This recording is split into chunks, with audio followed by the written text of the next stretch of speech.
கனவுகள் வராத மனுஷங்களே கிடையாது. கனவு நல்ல கனவா வந்து அது நிஜ வாழ்க்கையில நடந்தா சந்தோஷம்.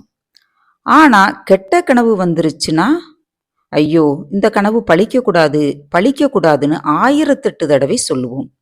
ஆனா உண்மையில கனவு பலிக்குமா? அப்படி கனவுகள் நிஜ வாழ்க்கையில பலித்து யாராதும் இருக்காங்களா? தெரியல. ஆனா இந்த கதையில வரும் வின்சிக்கு கனவு பலித்தது. என்ன கனவுன்னு கேட்கலாமா?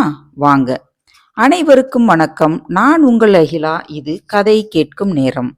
இந்த கதை பிடிச்சிருந்தா கண்டிப்பா சேனலுக்கு சப்போர்ட் பண்ணுங்க. நன்றி. ஒரு ஊர்ல ஒரு ஏழை விவசாயியோட மகள் தான் வின்சி. ஒரு நாள் சோகமா அவங்களோட தோட்டத்துல உள்ள ஆப்பிள் மரத்தோட நிழல்ல உட்கார்ந்துகிட்டு இருந்தா. ஆப்பிள் மரத்துல நிறைய ஆப்பிள் காய்ச்சி தொங்கியது. அதுல ஒரு ஆப்பிள் மட்டும் கண், காது, மூக்கு, வாயோட இருந்தது. அவள் அத ஆச்சரியமா பார்த்தா. அந்த ஆப்பிள் அவள் கூட பேசியது.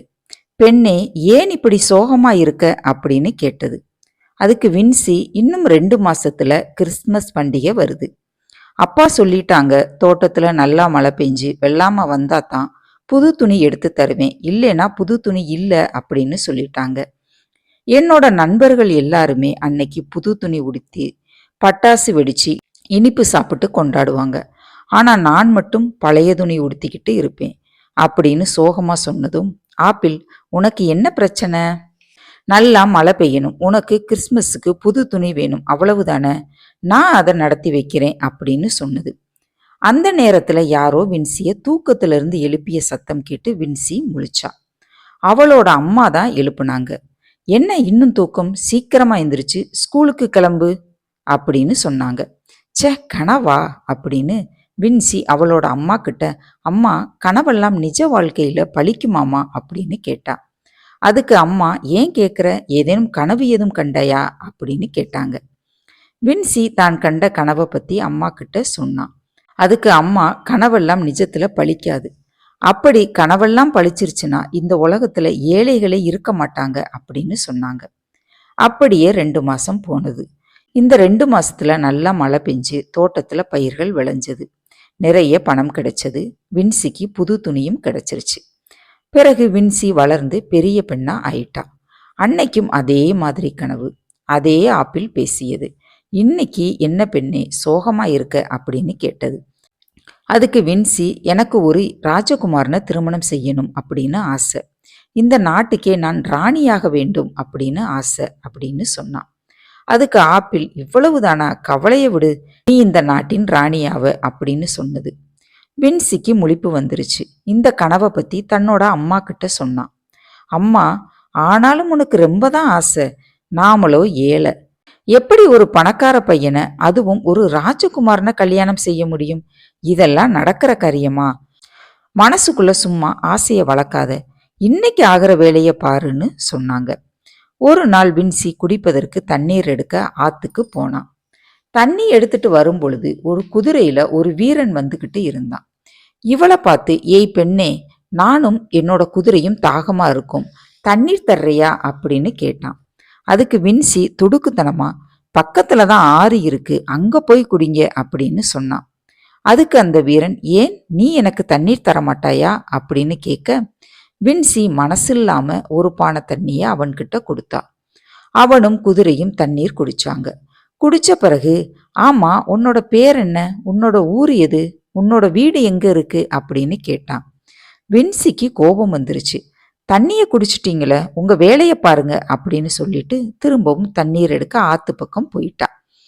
பிறகு 2 நாள் கழிச்சு அவளோட வீட்டுக்கு ஒரு காவலாளி வந்து, வின்சிய அரண்மனையில மன்னர் கூப்பிடுறாரு அப்படின்னு சொன்னான். அவன் அப்படி சொன்னதும் வின்சி அவளோட அம்மா அப்பாவுக்கு பயம் வந்துருச்சு.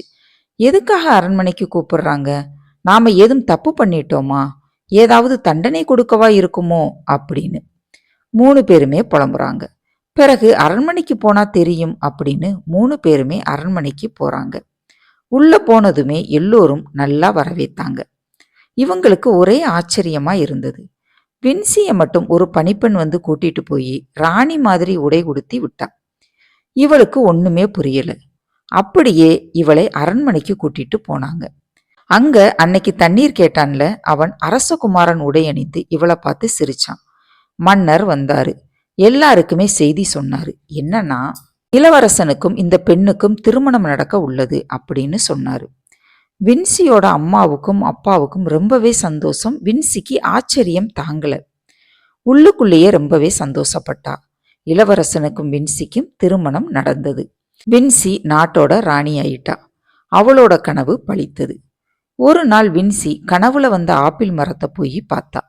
ஆனா அவளோட கனவுல வந்த கை கால் மூக்கோட உள்ள ஆப்பிள் அந்த மரத்துல இல்லவே இல்லை. நல்லா ஒவ்வொரு ஆப்பிளா பார்த்தா கனவுல பார்த்த ஆப்பிள் அங்க இல்லவே இல்லை.